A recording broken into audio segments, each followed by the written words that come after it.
I'm gonna be honest, I had no idea what material this was or if I was gonna be able to cut through it.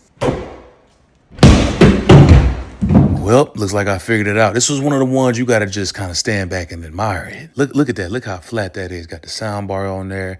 Oh, but look at the brown frame we put around it too. Only thing we gotta worry about now is that smoke alarm. I got tape showing the client where everything's gonna end up at. The mount sits 8 inches from the top of the TV. I'm gonna measure, find the middle point, and then I'm gonna measure from the left to the right just to make sure it's the same on both sides.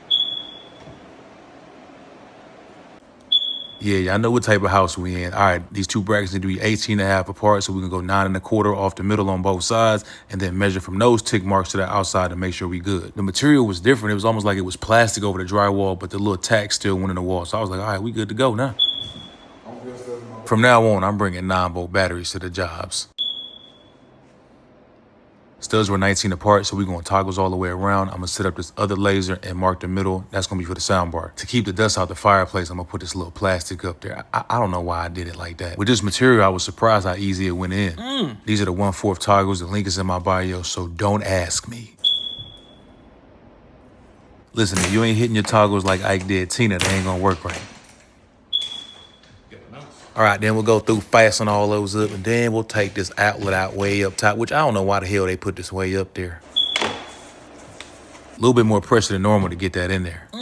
We got the little test cut done. Now I'll show y'all what it looks like inside the fireplace. We do got a beam in the way. They put a couple of 2x12s in there. So what we gonna do is we gonna send the fish tape down through there to find out exactly where it's at and then mark some tape. Now I can trace for the white box without worrying about running into that beam.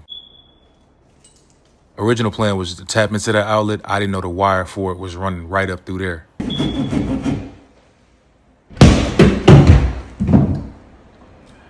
Brother Johnny's cutting the power off, and then I'm gonna undo that outlet and then pull the wire out from up top. The only positive about that 2x12 being right there is gonna make this soundbar super easy. So instead of having to like put the anchors and all that in there, I'm good to go. I can just go directly into that. Soundbar gets thrown up there. I'm gonna mark the top with some tape.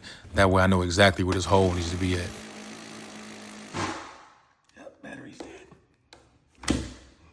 After the new battery, we're able to go all the way in. Okay, I'm doing this on purpose. All right, now this ain't up to code, but we all do it. Where's the wires for the soundbar? How do you do it? Shit, I'm just gonna send them up through the wall, call it a day. That part at the bottom gets knocked out. That's where we're gonna send the wires through for the soundbar. And then just secure the box to the wall. I didn't know he was cutting the power on. I thought that was it for me. I was gonna be at a Michael Jackson concert. I don't know why I waste my time putting a level on there. If the bracket's straight, the soundbar gonna be straight. That little plastic kept everything out of the fireplace. Picked a little blanket up.